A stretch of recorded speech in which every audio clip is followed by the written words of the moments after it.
بسم اللہ الرحمن الرحیم۔ السلام علیکم ورحمۃ اللہ وبرکاتہ۔ میں ہوں ہومی ہربلسٹ ڈاکٹر محمد مختار قادری، کاموں کے گجرانوالہ پاکستان سے۔ آج جس ٹاپک کو میں نے چنا ہے وہ ہے مردانہ ٹائمنگ کا۔ تو اکثر دوست جو ہے نا وہ سوال کرتے ہیں، اور آج کل تو ہر بندہ جو ہے نا وہ اسی چکر میں ہے کہ کوئی ایسی دوا ہو جس سے ٹائمنگ بڑھ جائے۔ اچھا، ان کے ذہن میں یہ ہوتا ہے کہ ٹائمنگ بڑھ جائے، لیکن ان کو یہ نہیں پتا کہ ٹائمنگ آخر ہوتی کتنی ہے۔ تو آج میں آپ کو تفصیل کے ساتھ ٹائمنگ کے بارے میں بتاؤں گا کہ مردانہ ٹائمنگ کتنی ہوتی ہے مرد اور عورت کے ملاپ میں۔ تو اگر آپ اپنی فیملی میں بیٹھے ہوئے ہیں تو آپ اس ویڈیو کو علیحدہ سے دیکھیں یا ہینڈ فری کا استعمال کریں، تاکہ بچوں سے یا فیملی سے یہ ویڈیو دور رہے۔ اور اس سے پہلے میری آپ سے گزارش ہے کہ جس طرح آپ محبت فرماتے ہیں اسی طرح آپ چینل کو سبسکرائب کر لیں اور ساتھ گھنٹی کے بٹن کو ضرور پریس کر دیں، تاکہ نئی آنے والی ویڈیو کا آپ کو نوٹیفیکیشن مل جائے، اور لائک کا بٹن ضرور دبا دیا کریں۔ ٹائمنگ جو ہے وہ کتنی ہونی چاہیے؟ اچھا، اطباء کرام نے جتنی بھی طب کی کتابیں ہیں، پرانی ہیں نئی ہیں، سب میں 3 سے 5 منٹ تک جو ہے وہ قدرتی ٹائمنگ جو ہے وہ مرد کی جو ہے نا وہ لکھی ہوئی ہے۔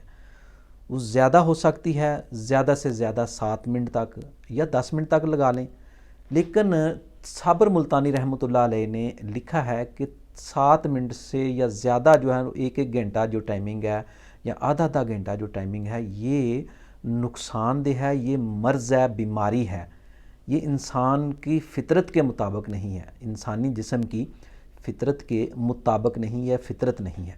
فطرتی عمل جو ہے وہ 3 سے 5 یا زیادہ سے زیادہ 7 منٹ تک ٹائمنگ ہے۔ تو لوگوں کے ذہن میں یہ ہوتا ہے کہ آج کل جو ہمارا معاشرہ ہے، سوشل میڈیا کا دور ہے، تو لوگ جو ہے وہ سیکس کے متعلق ویڈیوز دیکھتے ہیں۔ اس ایسی ویڈیو دیکھ کر ان کے جو ہے نا وہ دماغ جو ہے نا وہ اعصاب میں تیزی آ جاتی ہے، عضلات میں تیزی آ جاتی ہے، دماغ خراب ہوئے ہیں۔ تو سمجھ لیں کہ وہ سمجھتے ہیں کہ شاید جو ہے وہ 1 گھنٹہ ٹائمنگ ہوتی ہے یا 2 گھنٹے ٹائمنگ ہے، آدھا گھنٹہ ٹائمنگ ہے۔ تو ایسے مریضوں کو، یہ مریض ہیں لوگ، یہ آپ سمجھ لیں کہ یہ آپ تندرست نہیں ہیں۔ اگر کسی کے ذہن میں اس طرح کی چیزیں ہیں تو وہ سمجھ لیں کہ وہ تندرست نہیں ہے، وہ مریض ہے۔ قدرتی ٹائمنگ 3 سے 5 منٹ یا زیادہ سے زیادہ 7 منٹ تک ہے، یہیں تک کوشش کرنی چاہیے۔ اس سے زیادہ جو ہے یہ مرض ہے، بیماری ہے۔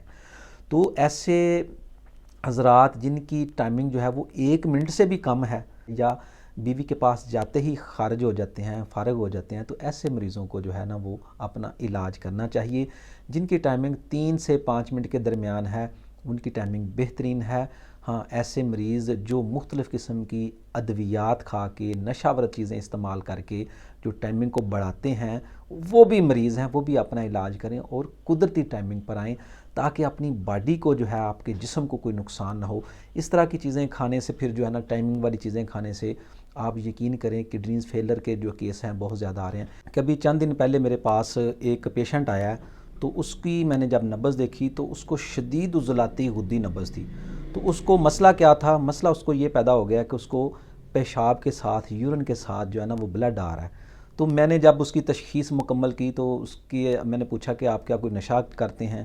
تو اس کی جو نبض میں تھا وہ نشہ بھی تھا، نبض شدید عضلاتی غدی تھی۔ تو میں نے پوچھا تو وہ مان گیا کہ میں بالکل جو ہے نا وہ مختلف قسم کے نشہ جو ہے نا وہ بھی استعمال کرتا ہوں۔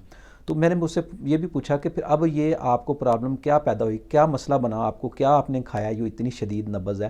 تو اس نے کہا کہ میں نے جو ہے نا وہ کسی سٹور سے لے کر کوئی میڈیسن وغیرہ جو ہے ٹائمنگ کے لیے وہ استعمال کی ہے، تو اس کے بعد جو ہے نا وہ یہ ہوا ہے کہ مجھے مادہ منویہ کی بجائے جب اخراج ہوا ہے تو خون خارج ہونا شروع ہو گیا۔ تو اب وہ شدید تکلیف میں تھا، اور آپ اندازہ کریں کہ اس کی کیفیت کیا تھی۔ اب وہ ہاسپٹل میں ایڈمٹ ہونے والا پیشنٹ تھا۔ تو بہرحال میں نے اس کو دوا دی، اس سے اس کو فائدہ بھی ہوا، فاقہ بھی ہوا، اس کی جتنی بھی عضلاتی چیزیں تھیں بند کیں، غدی عضلاتی بھی بند کیں۔